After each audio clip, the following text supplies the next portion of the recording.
Republican Party wants to remain united, and it wants to nominate someone who can get enough independent and Democratic votes to get elected.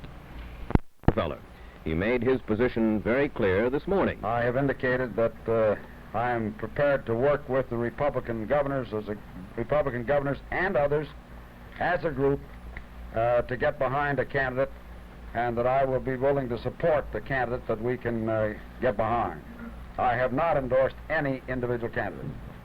Meantime, Governor Tim Babcock of Montana was not so reticent. He endorsed Richard Nixon today, the first Republican governor to do so, and said it is his belief that fully half the Republican governors are Nixon supporters.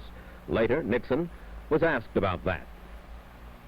Would you say that there are half the Republican governors currently in the Nixon camp?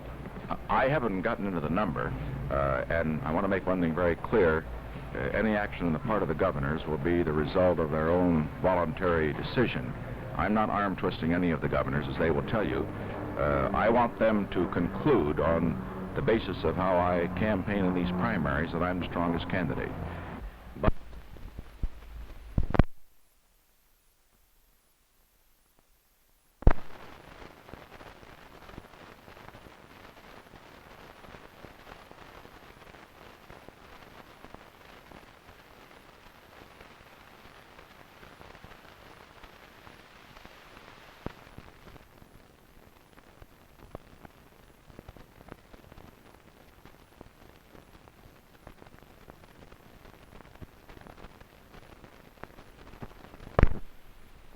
I'm glad that he's in the race. I think it will be a good, clean fight, I trust, for the nomination, in which we will direct our fire not against each other, but to the issues, and particularly to those who may be our opponents in November. Do you regret that he's not in the primaries? In a sense, yes. I feel and have always felt that the primaries provided the only real place where you could find out what the people wanted. Now, by not entering the primaries, that means that the fight will be primarily among the delegates and those who control delegations. I think, however, that some indication of his strength may be determined by what kind of a write-in vote he gets in both Nebraska and Oregon, although he isn't encouraging a write-in vote. Naturally, now that he's an announced candidate, that will be some measure of his strength. Should Rocky win the nomination, which you have indicated you don't see possible, will you support him? Well, I refer to the statement I made, about a month or so ago, saying, in effect, that before I can support any candidate, whether he's running for precinct committeeman or president, I'd like to know his views.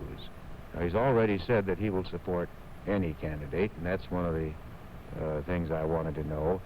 But I'm waiting to hear his statement tomorrow on Vietnam and to hear some of his other statements before I feel that I can make any commitments. Is Governor Rockefeller's decision an open move now to start a Stop Nixon drive within the Republican Party? I don't think so. I thought he made it very plain this morning with regard to the idea of unity. He stated to me on the phone, when he called me, I expressed a hope that when the decision had been made at the convention, that we would be able to be united as a party and support whoever was the party's choice, and he agreed wholeheartedly and said that was his intention. In the competition for delegates now, which is where the fight will go on because he's not entering the primaries, I would think that this is another factor that would indicate that anyone's going to have difficulty sewing up enough for the nomination. I said good luck to him. I said good luck to Dick last year at the Bohemian Grove, too. I'd say good luck to Harold Stasson, only I've never met Harold Stasson.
delay then.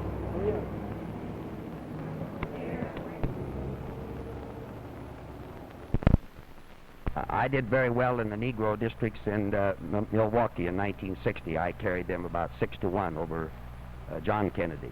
He got to be president. Now you can draw your own conclusions. Everything that you say seems to indicate your conclusion is that the primaries are not significant. Is that correct? I say they're not controlling. All I can say is you have to judge them as they come along. I said to you I won the district primary in 1960, and I ended up running for re-election for the United States Senate. And I won it very big, much bigger than this last election. I won the Negro wards in Milwaukee in 1960, and John Kennedy beat me in Wisconsin and in West Virginia, and he became president. Now, I don't want to discourage his brother, but that's what happened.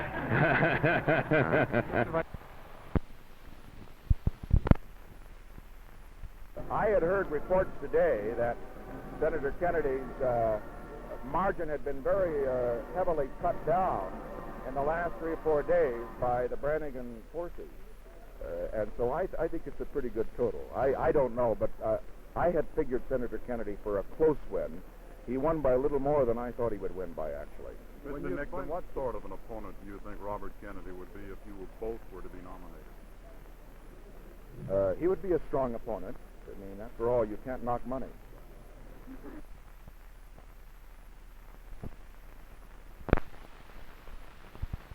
I'd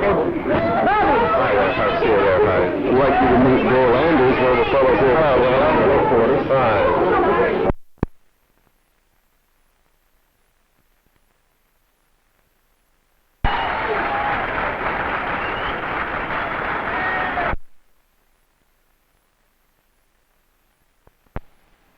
I've been somewhat disturbed to note that really almost everything that the church tried to either give up or at least to water down at the Vatican Council has been picked up by the Defense Department. In several ways, I mean the idea of grace of office,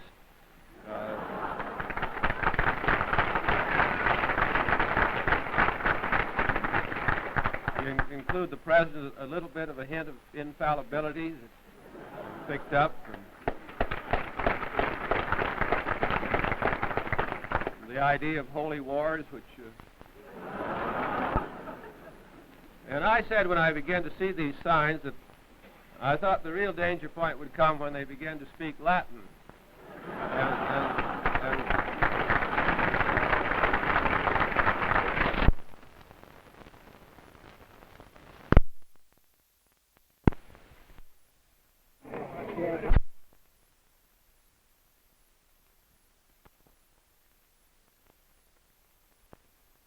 We ought to publicly indicate our willingness to accept a new government in South Vietnam, which would be a coalition government or a fusion government. I don't really care what they call it.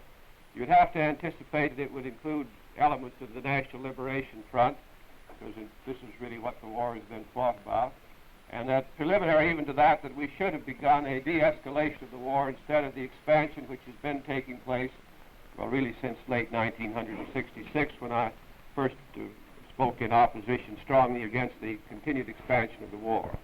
Go that far, I would have to say that my record really of 20 years in the Congress, I think, gives me a pretty good idea of what the problems are, the substance of them, and also I've been writing some and speaking about how I think the government ought to be administered.